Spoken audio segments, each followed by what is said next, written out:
Vá, todos juntos, todos. Não prendas o cabelo. Todos juntos, vá.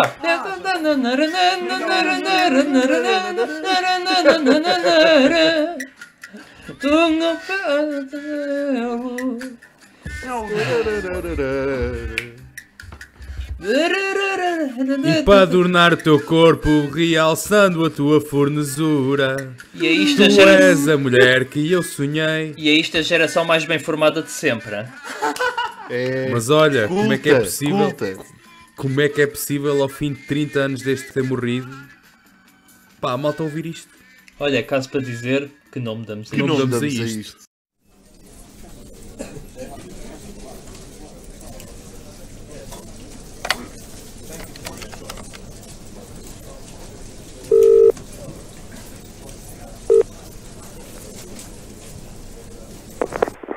Bem-vindos a mais uma mesa redonda do Que Não Me Damos a Isto. Hoje estamos com Pedro Coito, Tiago Campos, Pedro Moleiro e eu sou o vosso moderador, Hugo Rufino Marques.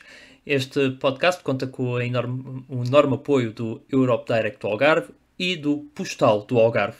Porém, antes de irmos aos temas da semana, Pedro Coito, o teu podcast esta semana foi sobre a biodiversidade e a importância da mesma para a vida humana, basicamente. O que é que tens? Porquê é que escolheste este tema? O que é que querias transmitir para todos nós? Olá a todos e bem-vindos a mais um podcast. Sim, este tema foi escolhido, não foi fácil, tinha vários temas na calha. Optei por este por ser um tema que me diz muito pessoalmente, profissionalmente, em todos os sentidos, aí dos projetos em que estou envolvido no momento e que tive no passado também. Não fez todo o sentido em ser este projeto. Ainda para mais faz todo o sentido, hoje à data que estamos a gravar, dia 22 de maio, segunda-feira, é mais um Dia Mundial da Biodiversidade pelas Nações Unidas. Houve até um comunicado emitido pelo António Guterres, em que falou nos desafios que temos, de uma forma bastante polida, mas vazia, como é costume nas instituições contemporâneas, a fazer um anúncio de que temos que combater as alterações climáticas e a biodiversidade associada às alterações climáticas. São coisas completamente distintas. E a crise de biodiversidade é, na minha opinião, muito mais grave que a crise das alterações climáticas. Elas estão interrelacionadas e não uma tanto a depender da outra. E, portanto, acho que este enfoque aqui não fez muito sentido. Porém, dos pontos que eu não falei e deixei também para comentar na mesa redonda, tem precisamente a ver com a agrobiodiversidade, a biodiversidade ligada à agricultura, em termos de ser quantificado aquilo que se perdeu no século XX. Nós, desde o início do século XX até a atualidade, perdemos mais de 75% das variedades e espécies alimentares, portanto, cultivadas. E agora surgiu a necessidade, no início do século XX, muito mais, de criar em laboratórios transgénicos, independentemente de falarmos aqui dos riscos para a saúde e para o ambiente. O facto é que surgiu apenas a necessidade de os criar porque deixámos perder muitas variedades. Mesmo assim, as variedades que ainda hoje temos, muitas delas respondem à seca, a problemas que temos de instabilidade nas culturas e nas colheitas, e isso pode ser solucionado promovendo essas espécies. Principalmente quando nós estamos numa altura de constantes alterações e no clima. promover essas espécies é altamente burocrático e é isso que devia estar a ser falado tanto nas Nações Unidas como na União Europeia. Porém, a inteligência artificial, Tiago, achas que ela poderá ser uma solução?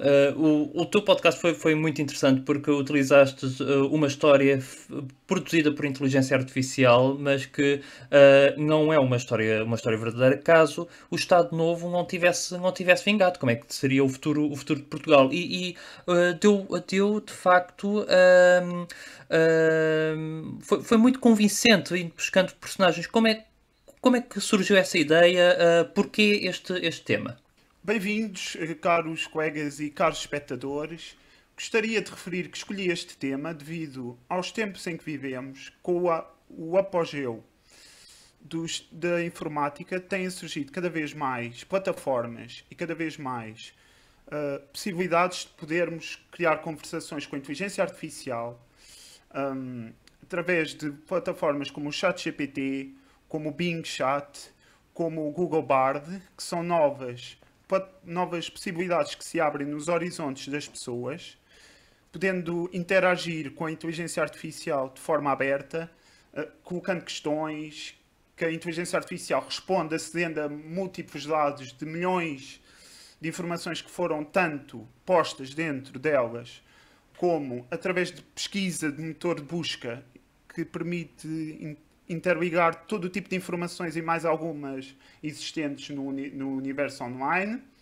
Quanto a responder à tua questão, porque é que eu acho que este tema está tão em voga e porque é que é tão importante, cada vez se tem dado mais destaque a estas temáticas. Basta observar que na prova oral de hoje, neste exato momento, verifiquei que se está a falar de uma entrevista com o ChatGPT. Portanto, poderemos verificar assim que é um tema cada vez com crescente influência e crescente espaço. No meu conto do YouTube, eu falei de tudo o que perguntei à inteligência artificial, pedi-lhe para criar uma história imaginária em que o Estado Novo nunca tivesse existido, e foi esse resultado E deu, que nós e deu chegamos. aquele resultado que foi uma história bastante interessante. Quanto ao Moleiro, o Pedro Moleiro, diz-me uma coisa: tu pedes à tua amada que ela não solte o cabelo? Bela deixa, Hugo, bela deixa. Boa tarde, bom dia, boa noite, conforme vocês nos estão a escutar, e a vocês, caros colegas de painel. Quando fui convidado para pertencer a este projeto e me disseram que nós todos tínhamos que fazer um podcast individual, eu tentei diferenciar o meu espaço com pessoas, com histórias. Vivemos numa era, e agora o Tiago também acabou de corroborar essa ideia, vivemos numa era em que a máquina está cada vez mais a sobrepor-se ao homem.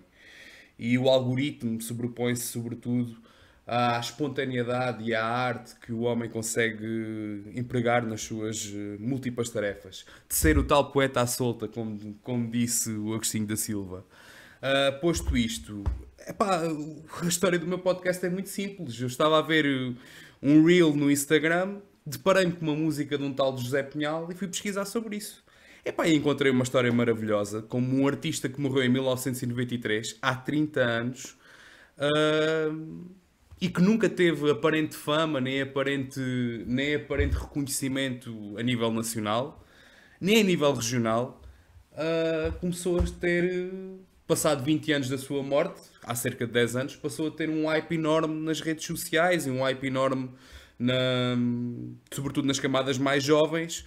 E, na minha opinião, tentei dar com o podcast uma espécie de lição de moral. A lição de moral que tentei dar com o podcast é de que a vida dura muito pouco, conforme ele cantou, mas que existe vida para além da vida, digamos assim, e que muitas das vezes são as gerações mais novas que carregam os símbolos e os marcos e as personalidades das gerações antecessoras, cuja essas mesmas gerações, as gerações onde esses marcos pertenciam, acabaram por as esquecer e por as abandonar. E é muito curioso que são os jovens que puxam e que acarinham os antigos símbolos, mesmo sendo eles o José Pinhal, que é um artista que não foi conhecido no Sim. seu tempo de vida, como por exemplo uma Helena d'Água ou... Sim, estava mesmo pensado no caso da Helena d'Água, que desapareceu dos radares durante muito tempo e depois acabou por reaparecer, e foi as novas gerações, por assim dizer, que acabaram por cantar mais as músicas dela. Editou um álbum 30 anos depois de ter editado o último, e foram uns jovens que não eram nascidos naquela altura que pegaram nela e que gravaram o álbum com ela. Exato. E escreveram as músicas para ela. Muito bem, terminado este ponto, só queria aproveitar para mandar um beijinho à tua amada, Moleiro, por isso, se ela nos estiver a ouvir, vai aqui um beijinho da Polónia diretamente para ela. Passamos agora às notas culturais. Pedro Coito, cultura. Esta semana trago-vos um filme, A Sindicalista. É um filme que é baseado num caso real da Maureen Kearney, que foi uma representante sindical de uma multinacional francesa da energia atómica, um gigante mundial na realidade, que já não existe, que era a Areva. Na sequência, após cronologicamente o desastre de Fukushima, onde eles também tiveram envolvidos. Mas a história não é nem ambientalista, nem ecologista, nem pró nem contra a energia nuclear. É uma história corporativa, é uma história de liderança, é uma história de como é que se gera uma empresa quando se tem informação privilegiada. E neste sentido também, logo no início, isto não é dar nenhum spoiler, mas é a excelente relação, que pode ser aqui um pouco esquecida na visualização do filme, que é a excelente relação que a CEO e a sindicalista, propriamente dita, têm logo desde o início. E quando a CEO sai, aí é cá a mudança que depois origina todo o desenrolar do filme. A atriz principal é Isabelle Huppert, tem um papel fantástico, quase Até quanto é que Oscar. está nos cinemas? Não sei, mas pode provavelmente sair esta semana. Portanto, estamos aí para o ar esta quarta-feira. Por isso toca a ir a correr aos cinemas, não é verdade? É correr aos cinemas. Muito bem, Tiago Campos, qual é a tua proposta cultural da semana? Gostaria de destacar os Coldplay que vieram a Portugal nesta semana passada, nomeadamente a Coimbra, para dar uma série de concertos para a promoção do seu tour Music of the Spheres, que o mesmo nome do álbum que eles lançaram em 2021. Eu gosto mais do início da banda, quando lançaram os seus primeiros singles, como o Yellow, The Scientist, que é o meu som preferido dos Coldplay, quando lançaram o álbum Parachutes. Gosto mais de 2000 até 2011, quando lançaram o Maio, que tem a música Paradise, que eu também gosto bastante. Penso que nos últimos anos desviaram-se um pouco da rota original e não é tão atrativo para o meu ouvido como eram os antigos. Contudo, o vocalista Chris Martin é bastante espetacular na forma como apresenta os seus concertos.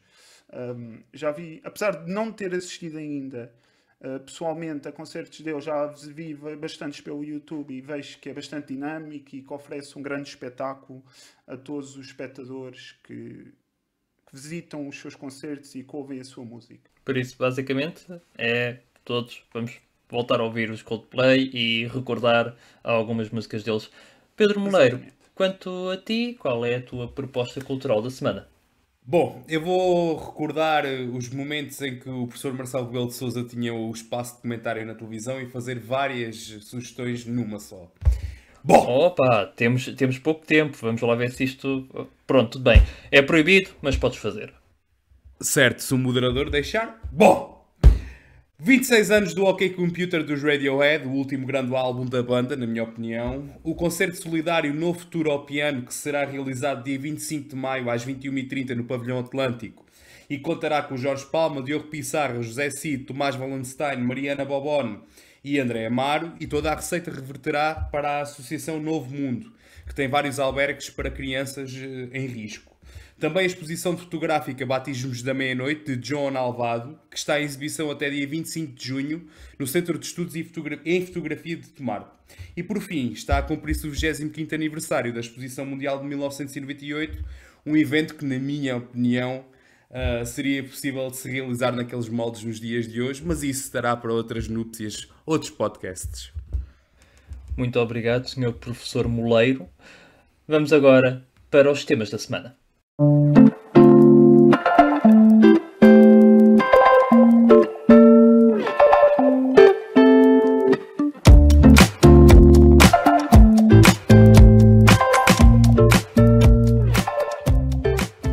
Portugal assistiu durante o último mês de maio a inúmeros eventos que todos nós não pensávamos que alguma vez pudessem existir.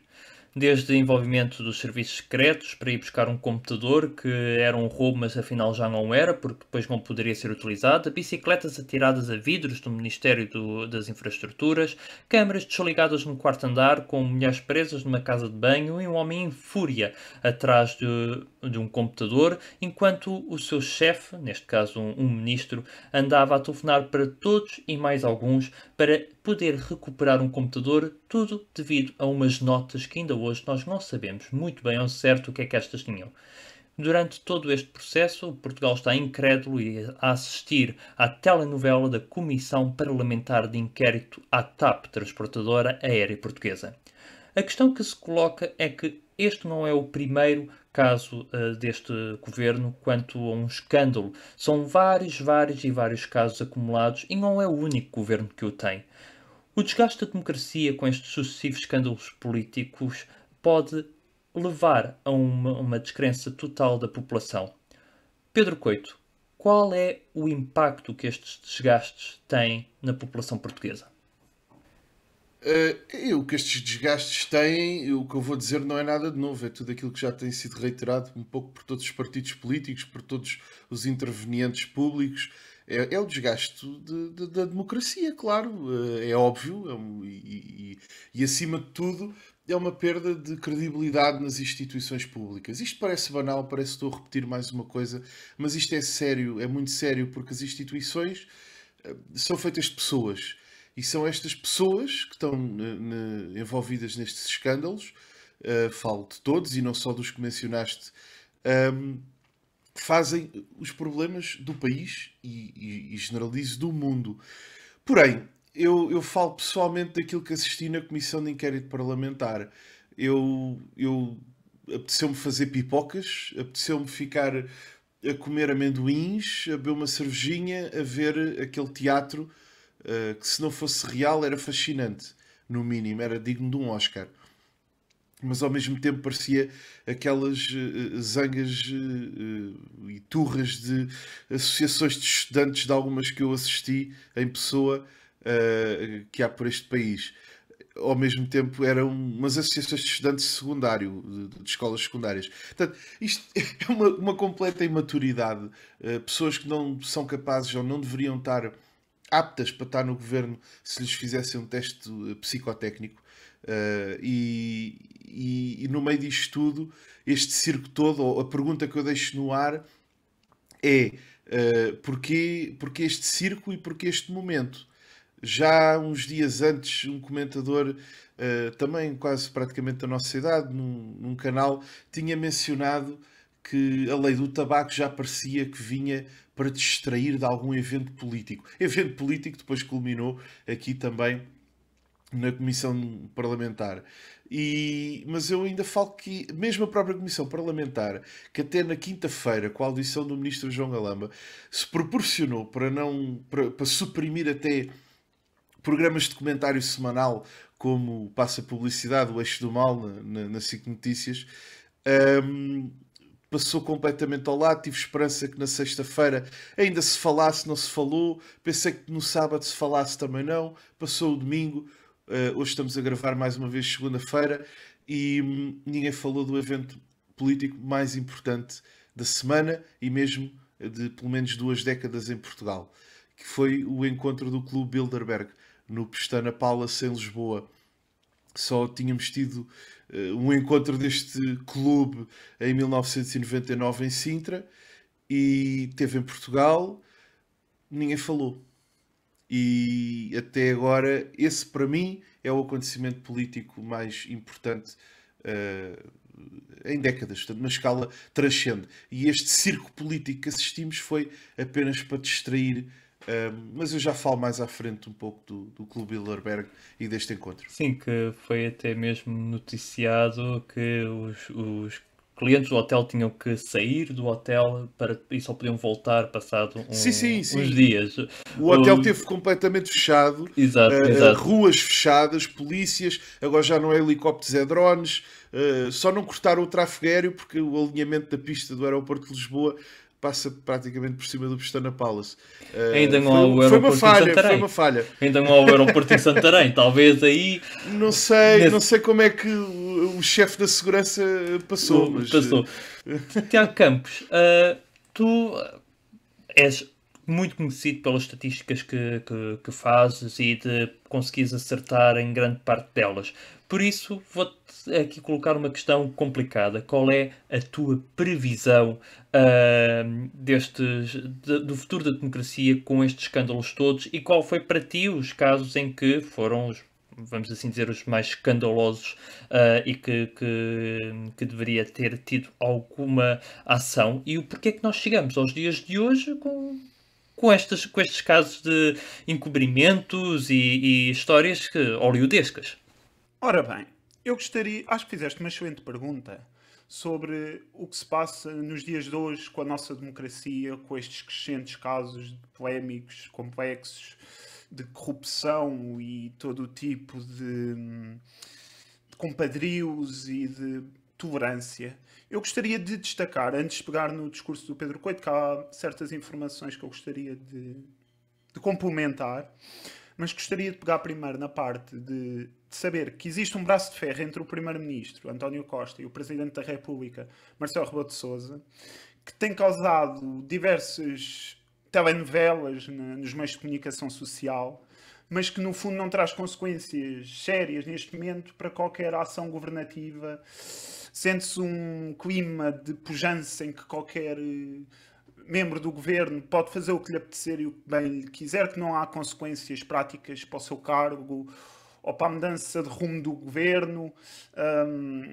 Marcelo perde alguma preponderância no meio destas questões todas porque não mostra a sua afirmação, a sua força, enquanto que, por um outro lado, até ver, António Costa mantém algum, como é que eu ia dizer, um poderio, uma força que diz... Um jogo de cintura? Um jogo de cintura, exatamente. Acontece que, no meio disto tudo, estas comissões de inquérito acabam por ser um espetáculo até degradante, porque não vão trazer consequências sérias diretas. Acaba por ser quase uma telenovela assistida diariamente, em que não há consequência de nenhum tipo. João Galamba continua a ser o Ministro das Infraestruturas. O Governo continua, na sua essência, a exercer os seus poderes, sem qualquer tipo de imitação, de forma completamente ambígua. Nas sondagens, que é um dos temas que eu estou por dentro, a maior parte dos portugueses é a favor da admissão de João Galamba e a favor de mudanças no governo, e uma enorme maioria é contra este governo neste momento. Refiro que a popularidade do governo está, na última sondagem, se não estou em erro, em 7% de aprovação. Posso estar a enganar-me nos valores, mas penso que seja isso. Relembrar que não há muitos meses estava em níveis positivos. Até a popularidade de Marcelo Rebelo de Sousa está a diminuir bastante. Marcelo Rebelo de Sousa tinha uma aprovação praticamente quase de Nelson Mandela ou de Papa João Paulo II ou de qualquer outra grande figura consensual. Neste momento isso não acontece. Marcelo Rebelo de Sousa está completamente dividido, os portugueses veem de forma dividida. Há os que ainda acham que está a fazer uma boa ação e há outros que já dizem que não está. Está 50-50, digamos assim, mas lembrar que em tempos ninguém põe em questão ou em causa a popularidade de Marcelo Rebelo de Sousa para todos os quadrantes políticos, da esquerda à direita. Por isso não há qualquer tipo de dúvida que Portugal está nas lonas e alguma coisa tem que ser feita, porque se continuarmos assim, isto não é um país, isto não é um governo, é uma bandalheira. E salto agora para o há pouco professor Moleiro. Moleiro, nós já nos conhecemos há vários anos e sempre foste uma pessoa muito ligada a ir buscar tesourinhos à RTP Memória. Por isso, eu gostava de fazer uma pergunta que é, se tu recordas algum caso no passado que possa levar aos dias de hoje, e se sim, e tendo em conta que isto envolve o Ministério das Infraestruturas, qual é a música do Cântico Nacional que mais te vem à cabeça ao pensar nas infraestruturas do país neste momento? Neste caso, nas infraestruturas da democracia. Epá, estás-me a fazer ser uma espécie de Júlio Isidro deste podcast. Mas é assim, puxando atrás na questão que tu me falaste da RTP Memória, talvez a declaração à imprensa do Pinheiro de Azevedo, quando ele acabou de ser libertado de um rapto e disse que epá, estou cansado, estou farto de ser raptado. Aliás, vamos passar o som. Brincadeiras, é? Foi sequestrado já 2 vezes. Já chega, não gosto de ser sequestrado, é uma coisa que me chateia. Pá. Mas pronto, eu acho que é este o acontecimento que me vai mais à memória. A canção acho que podia ser. Não sou muito fã desta banda, apesar de ser das terras do Pedro Coito e do Hugo Rufino Marques, mas uso o HF com o vernáculo. É o que me dá. O Jim Morrison de Almada. É, contrafeito.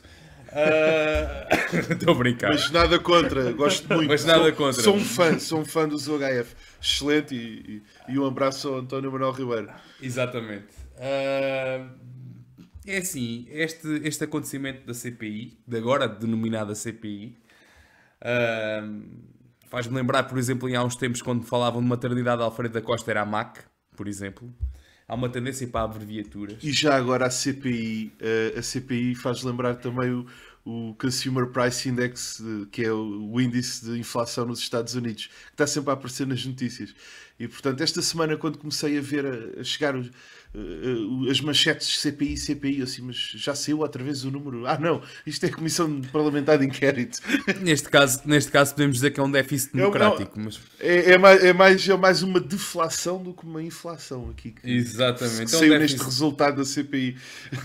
É um déficit democrático. Enfim, todo este cenário poderíamos citar, levar a comer pipocas, ou então inundar-me de revolta. Uma cervejinha. Ou então inundar-me de revolta, mas não. Todo este circo em volta da Comissão Parlamentar de Inquérito só me deixa triste. Triste no país em que vivo, triste no país em que os meus antecessores assim o deixaram, triste no país em que eu e todos nós estamos, à exceção do Hugo, a iniciar as nossas vidas profissionais e estamos a tentar lutar por ele, mas que não conseguimos ter rumo em relação ao mesmo. Triste porque eu acho que isto é um reflexo do país, mais do que seja um reflexo do governo ou do governante A, B ou C. Isto é um reflexo do país, um reflexo sociológico. Quando, por exemplo, nós ouvimos notícias no poder local de que determinado político, determinado presidente de Câmara ou presidente da Assembleia favoreceu num concurso público uma determinada pessoa para entrar nos seus quadros, ou então uma determinada empresa que por acaso era proprietário, ou uma empresa comprou por um valor exorbitante um terreno que estava em reserva ecológica ou reserva agrícola nacional. Sim. Isto é um passo para chegar ao governo. Ou então, por exemplo, as nossas tentativas de meter uma cunha para tentar passar à frente na fila. Isto é um passo para chegar ao que se está a passar no governo e o que se passa nos últimos anos até agora. É confrangedor ver três pessoas, três responsáveis nas suas verdadeiras pastas, a claramente mentirem, na minha modesta opinião, a não contarem a verdade toda, cada um deles, na Comissão Parlamentar de Inquérito, os engasgos, todo este entourage é muito triste e fico completamente embevecido quando vejo uma data de portugueses da nossa geração que estão a emigrar lá fora, a geração mais bem preparada do ponto de vista académico, mais formada do ponto de vista académico, que cá não passam de recibos verdes ou então nem chegam a 1000 euros de ordenado, mas que muitos deles quando chegam lá fora vingam e singram, sabendo que os países, sobretudo os do norte da Europa e os da Europa Central e do norte da Europa e Estados Unidos, não gastaram um cêntimo na sua formação e com isto também o país vai ficando cada vez mais envelhecido. É tudo muito triste o que se está a passar e não vejo melhoria, até porque as figuras que deviam representar o povo português, nomeadamente o Primeiro-Ministro, enquanto o seu Ministro, enquanto um colaborador seu, um trabalhador seu, da sua equipa, estava a ser fortemente apertado numa comissão parlamentar de inquérito, o Primeiro-Ministro estava a ver o concerto dos Coldplay em Coimbra com a sua família, que acho uma falta de respeito até mesmo para o próprio Ministro Galamba. Tal como, por exemplo, o Presidente da República, a figura máxima de todos nós, um dia antes ou 2 dias antes de se poder pronunciar sobre o caso Galamba, foi ali comer um gelado à Santini de Cascais, num cenário que, a meu ver, desprestigia a figura do Presidente da República, e depois olhamos para a oposição, a alternativa a este governo, ou a este estado de coisas, e não vejo nada de vencedor para além ou de convincente para além de uma extrema-direita forte que obviamente utiliza a cultura do bota abaixo, mas moderados são poucos. E sempre que acontece este tipo de notícias e este tipo de CPIs, como diz o Miguel Simansky, cerca de 1000 a 2000 democratas morrem e resvalam para o extremismo. E pronto, e é isto. É de salientar que eu encontro-me fora do país e tenho esse sentimento de que, de facto, o sentimento de vergonha alheia de tudo o que se está a passar, e ao mesmo tempo aquele sentimento de é mais uma série, mais uma sessão parlamentar, o que é que se está a passar, o que é que não está. Mas, enfim, o que é certo é que enquanto Portugal está entretido com presidentes da República a arranjar pedras da calçada, a comer gelados da Santini, passa a publicidade, e na Comissão Parlamentar de Inquérito, o mundo fora de Portugal não parou. Assistimos durante este mês a eleições na Turquia, eleições na Grécia e eleições em Timor. Ao mesmo tempo, há outros factos na Europa, como o caso de Sérvia ter feito uma amnistia para a entrega de armas. Assim sendo, este foi um mês a nível internacional com passos muito importantes, não só para a democracia ou para fingir com que autocracias são de facto democráticas, isto porque não é apenas com eleições que as democracias são 100% democráticas. Pedro Coito, qual é a tua visão quanto ao que se passou fora de Portugal? Sobre o que se passou fora de Portugal, eu ainda pego no tema passado e no que terminou o Pedro Moleiro a dizer. Há uma historiadora que também tem está num programa de televisão de opinião, que é o Último Apaga a Luz, passa a publicidade, a Raquel Varela, que já colocou uma hipótese muito interessante sobre os jovens quando imigram. E já que também o tema está a imigrar, vou utilizar. E é uma hipótese provocatória, deixo aqui, que é aqueles que vão ficando no país são, entre aspas, o resto, o lixo, o resíduo. E os melhores vão saindo. Claro que isto também pode ser visto ao contrário, como os que ficam serem aqueles que ainda querem lutar pela nação e os outros já desistiram. Ou então são masquistas. Calma. Olhem que eu já saí e não deixei de lutar pela nação, se for necessário. Pronto, e obrigado, porque ainda há um terceiro, ainda há um meio termo, que é aqui o nosso moderador, não é por acaso que é moderador. Podes dar graça, mas não tens mais tempo. Não. Por isso mesmo vou direto ao assunto das eleições. Vai direto ao assunto. E agora que já o tema emigrou, vai voltar a internalizar-se. Porque eu vou lutar da nação pela nação e aquilo que se passou em Portugal foi uma eleição não eleita, foi o verdadeiro comitê do mundo, aquele evento onde no passado atenderam primeiros ministros de Portugal e de outros países antes sequer de serem eleitos, o que deixa mais alimento para as teorias da conspiração, que no mínimo é um eufemismo chamar-lhes teorias.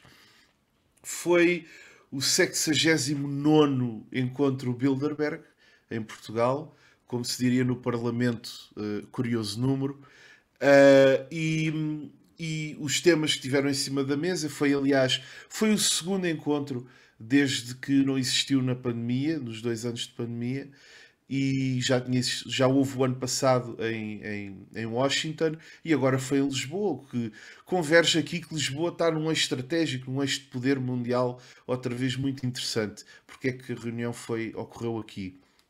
Entre os temas tiveram a inteligência artificial, temos falado aqui nos podcasts individuais, o sistema bancário, temos a transição energética, a Ucrânia, a guerra na Ucrânia, a NATO, a política industrial, essa é quase sempre presente. Enfim, os temas são estes e muitos mais, a China, e todos estes temas são recorrentes, mas o Clube Bilderberg é muito interessante porque, em termos de eleições, é um clube onde se encontra o eixo de poder e de influência europeu e norte-americano. Não entra aqui qualquer entidade ou personalidade da Ásia, do Pacífico, da Oceania. O que vemos aqui é uma defesa de interesses que não é dos cidadãos comuns, mas sim de uma elite. E de uma elite que é bastante promíscua, no mínimo. Que acabam Porque quase vemos- por ser sempre os mesmos, Pedro Coito. São, sempre o Bolsonaro, vão é sempre o entrando, Durão vão trocando. Barroso. Os portugueses, sim. Embora este ano Quase sempre a tivemos... mesma base. Claro, vão Este sempre ano- convidando uns e convidando outros, mas o forte núcleo é sempre o mesmo. E o núcleo este ano tem ganho potência, não é? Digamos, potência e influência, porque aumentou o número. Este ano, também por ser em Portugal, tivemos aqui umas novas adições ao plantel da nossa seleção Bilderberg, que foi o CEO das energéticas, da EDP e da Galp.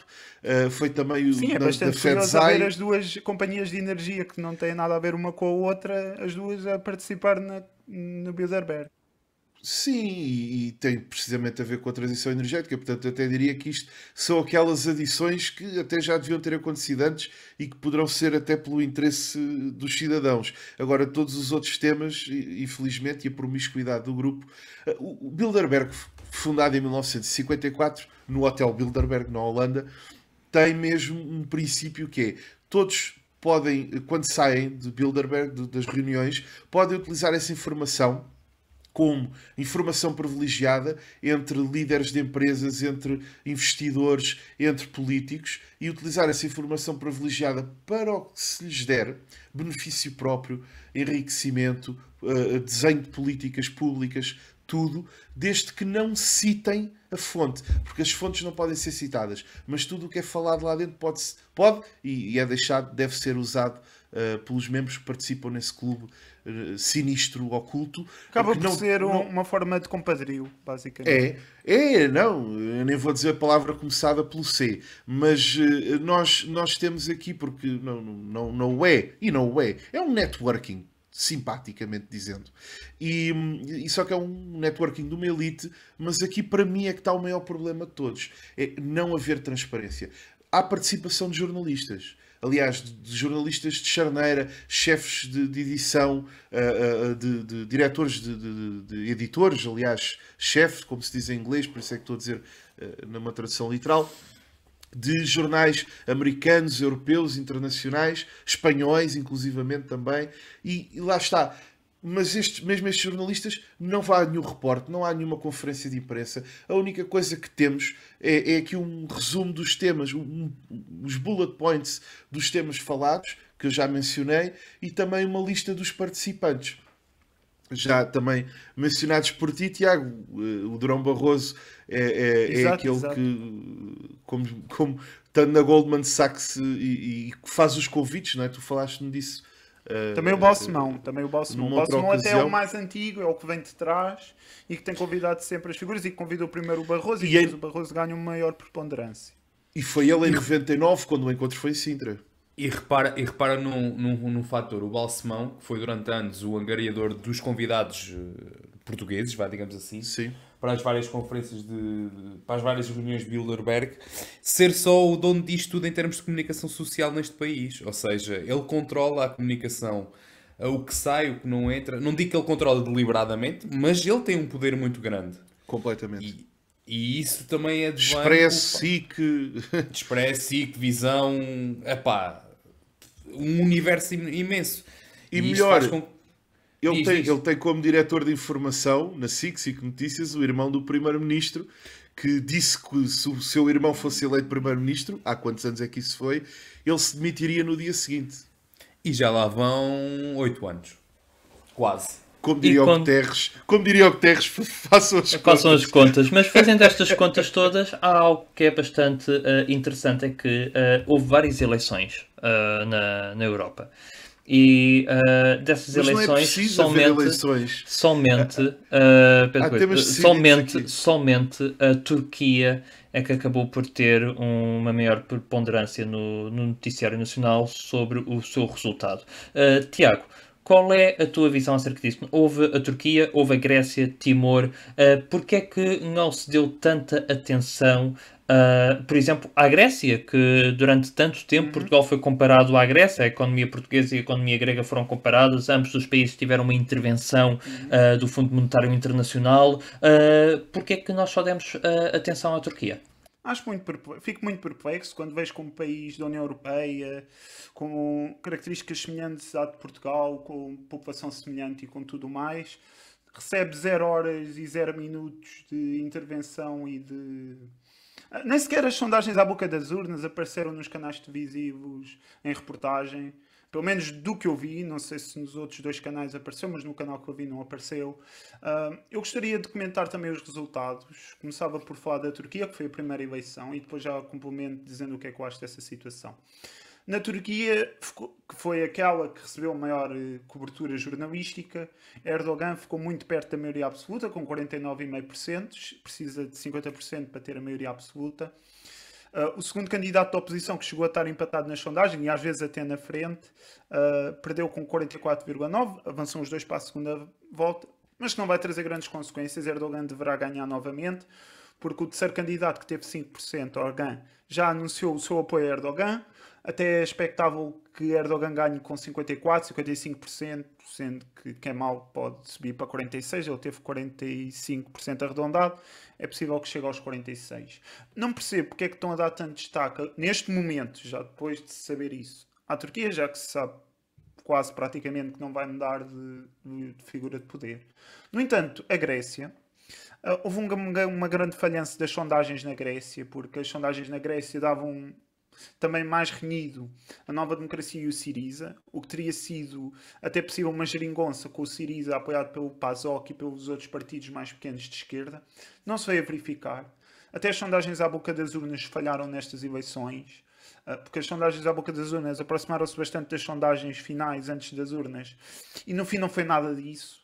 Foi um falhanço escandaloso, como é que na boca das urnas falham tanto. No fim, a Nova Democracia até subiu. Todos os partidos de assento parlamentar subiram, excepto o Syriza.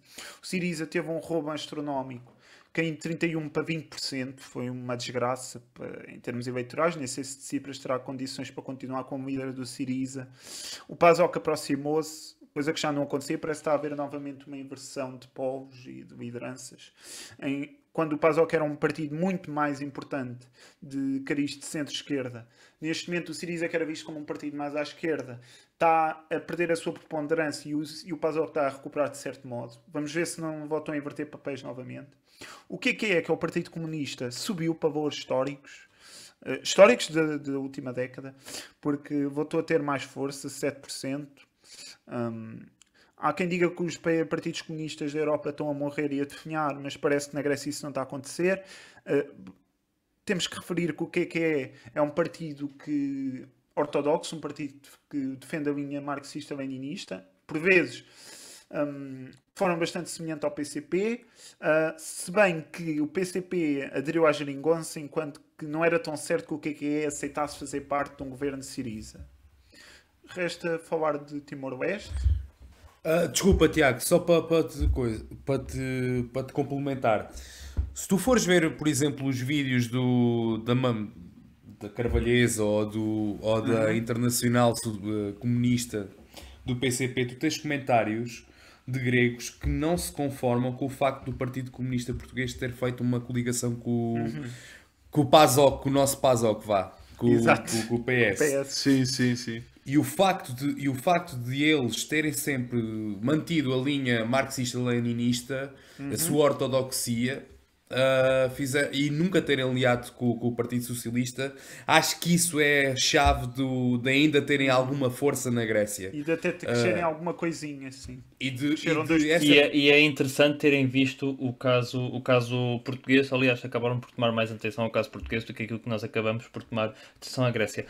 Tiago Campos, apenas um minuto, Timor. Um minuto por certo, Timor. Mas falta-me só dizer uma última coisa da Grécia, que Varoufakis ficou fora do Parlamento. Quanto a Timor-Leste, podemos dizer num minuto que houve a questão do Varoufakis é fundamental. A questão do Varoufakis não vamos interromper. Campos, Ok, por muito favor, bem. continua. Timor-Oeste teve as eleições de Xanana Gusmão pelo CNRT e a Fretilin com o líder do partido de esquerda, que por acaso até era o partido de Xanana Gusmão há umas décadas atrás. Contudo, parece que o CNRT subiu pelos primeiros dados provisórios que eu vi, que ainda não sei se vão ser os finais. Fretilin perdeu alguma preponderância do que eu vi. Contudo, é um cenário bastante interessante. Não sei se os meus colegas querem complementar. Bem, e para complementar, passava então a palavra ao Pedro Moleiro. Pedro, eu sei que tu também querias falar do facto de terem sido recolhidas mais de 13.500 armas pelas autoridades da Sérvia após um período de amnistia. É verdade, são duas democracias muito jovens, mas primeiro, para falar de Timor-Leste, recolhi aqui alguns dados. Segundo os dados dos censos de 2015 de Timor, a população de Timor é cerca de 1.200.000 habitantes, com 39% de jovens e 56% de adultos. Existe uma certa classe de jovens mais abastada que teve a oportunidade de estudar para fora e que muitos deles regressaram para se alimentarem sobretudo a administração pública timorense. Contudo, o que eu queria mencionar sobre estas eleições é que se verifica que, apesar dos 17 partidos num país com 1.200.000 habitantes, os 17 partidos que concorreram às eleições, os protagonistas políticos são os mesmos desde o tempo da luta pela independência de Timor. O Xanana Gusmão, que foi eleito o primeiro-ministro, tem 76 anos. O Taur Matam Ruak, que era o antigo primeiro-ministro, o primeiro-ministro em cessante, tem 66 anos. O Marial Katiri, da Fretilin, tem 73 anos. E o Presidente da República, Zé Ramos Horta, tem 73 anos também. Ou seja, é um país muito jovem, mas que não há jovens a assumirem os papéis dos antigos. Não há uma renovação. E Timor continua também muito a viver com base no poço portuguífero que tem e nas trocas comerciais que faz com a Austrália. E é isto. E quanto à questão da Sérvia? Ainda bem que perguntas sobre a Sérvia. A Sérvia, como todos nós nos recordamos, é uma democracia recente. A Sérvia viveu nos anos 90, na desagregação da Jugoslávia, uma guerra civil e uma guerra aberta com outras nações da antiga Jugoslávia muito sangrenta. Mas esta jovem democracia parece estar a dar um exemplo ao mundo. Infelizmente, no passado dia 2 e 3 de maio, aconteceram 2 tiroteios escolares onde morreram 17 jovens e 21 feridos. Contudo, o presidente Aleksandar Vučić, e peço desculpa pelo meu sérvio, declarou uma medida algo sui generis. A Sérvia, herança da guerra, é o terceiro país per capita com mais armas na mão de civis. Per capita, o terceiro do mundo. E de forma a acabar com as armas ilegais, de erradicar grande parte do número das armas ilegais, ele instaurou uma amnistia. Ou seja, durante um mês, e esse período está a decorrer ainda, todos os civis podem entregar, sem qualquer tipo de represálias legais, as suas armas que têm em casa, sejam legais, ilegais, registadas, não registadas. E num espaço de cerca de 2 semanas já foram entregues 13.500 armas. Eu acho que é um pouco uma lição para o mundo, porque ainda há relativamente pouco tempo vimos a democracia moderna mais antiga do mundo, que é os Estados Unidos, o presidente da democracia moderna mais antiga do mundo, Donald Trump, defender o reforço das armas em civis e, sobretudo, nos tiroteios escolares, reforçar os professores com armas, e essa linhagem também passou para o seu homólogo brasileiro, Jair Bolsonaro. E, pelos vistos, na Europa o pensamento é outro. O pensamento não é reforçar os civis com armas, mas sim retirar as armas aos civis, de modo a erradicar a violência gratuita. E, meu caro, E ainda bem que se viu este movimento. É um momento agora para o nosso gelado com a testa. Pedro Coito, qual é o teu gelado da testa desta semana? Olha, o gelado da testa desta semana eu acho que é o único sabor que eu não iria comer, que é o gelado de tabaco.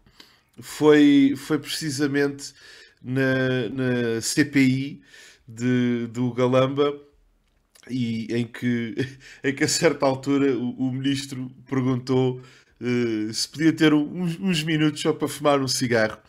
E Lacerda Salles respondeu: vá, senhor ministro, pela sua saúde. E o Lacerda Salles, tendo sido o secretário de Estado da Saúde durante o Covid e ao lado, e outras vezes individualmente, independente da Graça Freitas, ter feito os comunicados todos do Covid, aqueles mais uma máscara a 10 metros do outro, se sair não podemos, temos que pôr as esplanadas, amanhã é quinta-feira o vírus passa, ao sábado já não passa, coisas assim. Agora, dizer que pela sua saúde, Sr. Ministro, é simplesmente... É delicioso este gelado de tabaco. Temos o áudio, vamos passar o áudio. Sr. Ministro, preciso fumar só um cigarro. Com muito certeza, rápido. com certeza. É só um, é rápido, não preciso de 10 minutos. 5 minutos, Sr. Ministro. Sim, é rápido. 5 minutos pela sua saúde. Campos, qual é o teu gelado com a testa da semana? Eu iria citar o discurso que aconteceu ainda há poucas horas de Aníbal Cavaco Silva, quando ele discursou e mostrou até que tinha mais oposição, de certo modo, que Luís Montenegro ao governo atual, porque teve uma presença muito mais ativa, mas do mesmo modo, ao mesmo tempo, tínhamos cada palavra que eu dizia, cada frase que eu falava, os militantes do PSD todos a bater palmas e, no fundo, a certa altura, parecia um momento de aclamação que já nem se percebia a certa altura o que é que o Cavaco ia dizer, porque já sabia que toda a gente ia bater palmas e ia ser uma euforia. E pronto, e foi isto uma das principais coisas que eu vi naquele discurso e achei estupefacto. O homem até podia dizer que ia dar um tiro em alguém, que começava tudo a bater palmas e estava tudo feliz da vida. E pronto, Isso será um gelado de laranja, Tiago? Um gelado de laranja, olha, uma boa ideia, também é bom. Gelado não sei. Há de ser mais saboroso que o gelado de tabaco. Gelado não sei, mas é o caso dúvida. científico deve ter sido a primeira múmia falante na história da humanidade. Bem, e nesse caso, Pedro Moleiro, qual é o teu gelado com a testa da semana?